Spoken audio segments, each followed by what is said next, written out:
तो बहुत important information आप सभी के लिए जिन्होंने यूपीएससी का एग्जाम भरा और फॉर्म भरते हुए आपसे मिस्टेक हो गई थी, तो यूपीएससी को इसके बारे में बहुत बार बच्चों ने रिक्वेस्ट भी की थी, बहुत सारी वीडियोस भी अपलोड हो रही थी सोशल मीडिया पर, यूट्यूब पर, जहां पर रिक्वेस्ट की जा रही थी कि इतने कम्बरसम मुश्किल प्रोसेस को आप काइंडली आसान कीजिए।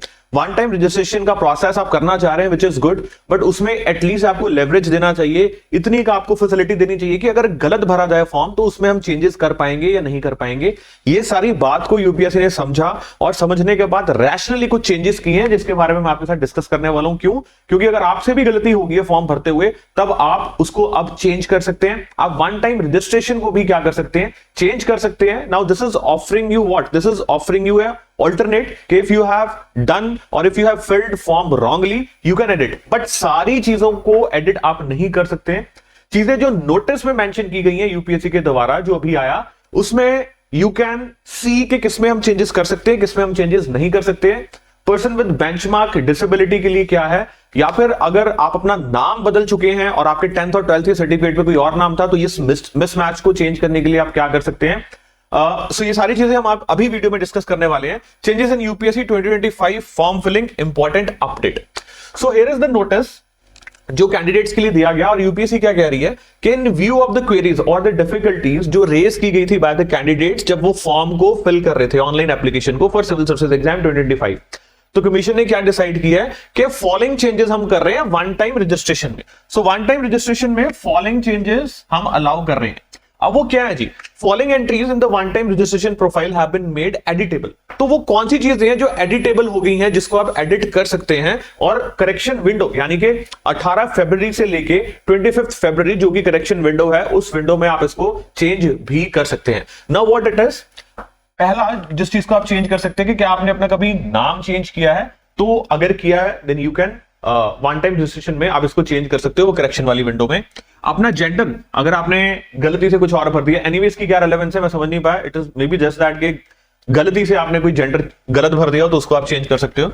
माइनॉरिटी स्टेटस को आप चेंज कर सकते हो, अगर आपने पहले कोई और माइनॉरिटी स्टेटस दिया है या माइनॉरिटी स्टेटस दिया भी है या नहीं दिया है तो उसको भी आप चेंज कर सकते हो। क्लास 10th के बोर्ड एग्जामिनेशन के रोल नंबर को आप चेंज कर सकते हैं। सो वेरी इंपॉर्टेंट, ये चार चीजें एडिटेबल कर दी गई हैं बाय यूपीएससी। जिन्होंने गलती से इसमें कोई भी मिस्टेक की है, they are having a window and that is 18 फरवरी के बाद 7 डेज 25 ऑफ फरवरी तक आप इसमें चेंजेस कर सकते हैं। अब एक और इंफॉर्मेशन यूपीएससी ने ये दी है कि candidates are not allowed to make any changes in the columns related to the following entries in one time registration profile. वो कौन सी चीजें जहां पर आप चेंज नहीं कर सकते हो, name as per class 10th, class 10th में जो नाम है उसको आप चेंज नहीं कर सकते हैं। डेट ऑफ बर्थ, आपकी date of birth you can not change. Father's name, mother's name, अपना मोबाइल नंबर, अपनी email ID you just can not change. लेकिन सपोज कीजिए आपके पास जो मोबाइल नंबर है वो गलत हो, आई मीन टू से you have lost that mobile, you have lost that SIM, या आपने वो बंद करवा दी है, देन एक और प्रोविजन दी गई है कि आपके पास जो ईमेल आईडी है, आप ईमेल आईडी पर ओटीपी मंगा सकते हैं एंड ओटीपी मंगा के दोबारा से आप अपना नया फोन नंबर वहां अपडेट कर सकते हैं।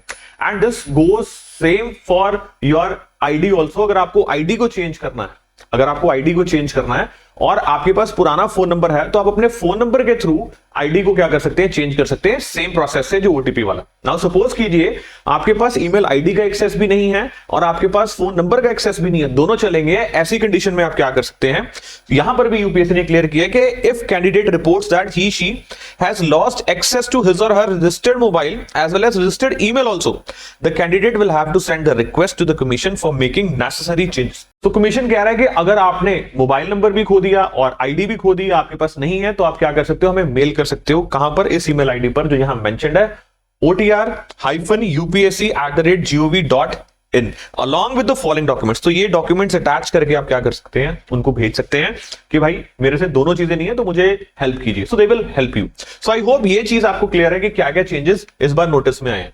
अब यहां पर ऑन स्क्राइब के रिगार्डिंग भी कुछ क्लैरिफिकेशन दी गई है कि person with benchmark disability candidates अगर वो चाहते हैं अपने स्क्राइब की असिस्टेंस लेना, so they will have to mandatorily provide, उनको देना पड़ेगा details of own scribe for civil services prelims exam. This is something which is very much important. Now next is कि अगर आपके नाम में मिसमैच है, आपकी 10th की मार्कशीट या 12th की मार्कशीट और आपके आज के नाम में मिसमैच है, तो उसको सॉर्ट करने के लिए इन्होंने क्या कहा है कि आपको गजट नोटिफिकेशन निकलवानी पड़ेगी अपने बदले हुए नाम को वैलिडेट करने के लिए। So here it is, in case a candidate's name has changed and there is mismatch with the name given in his or her matriculation or higher education certificate, the candidate is required to submit a gazette notification to that effect. However, if the gazette notification is not available with them at present, they may upload the copy of the same during the window, which will be made available to the candidate after declaration of the civil services prelim exam. तो अगर आज आपके पास gazette notification नहीं है तो no problem, civil services preliminary exam के result के बाद आप क्या कर पाएंगे, वो गजट नोटिफिकेशन को आप अपलोड कर पाएंगे। नेक्स्ट जो इंपॉर्टेंट चीज है कि कई बच्चे क्या करते हैं, ग्रेजुएशन पोस्ट ग्रेजुएशन की इंटीग्रेटेड डिग्री करते हैं। सो कैंडिडेट, अच्छा, जो इंटीग्रेटेड डिग्री कर रहे हैं वो इंटीग्रेटेड डिग्री के मार्क्स को अपलोड कर सकते हैं। The candidates having integrated masters degree, graduation and post graduation may fill the same course in their graduation as well as higher qualification column. तो आप वही वाले मार्क्स अपने ग्रेजुएशन वाले में डाल देना और हायर एजुकेशन या क्वालिफिकेशन वाले कॉलम में डाल सकते हैं। So guys, this is all for the notice जो यूपीएससी ने निकाला क्लैरिफिकेशन के लिए। सो होपफुली आप सभी को समझ आया, जो चेंजेस आपको करने हैं तो अभी आप कर लेना जैसी वो विंडो ओपन होती है। Thank you.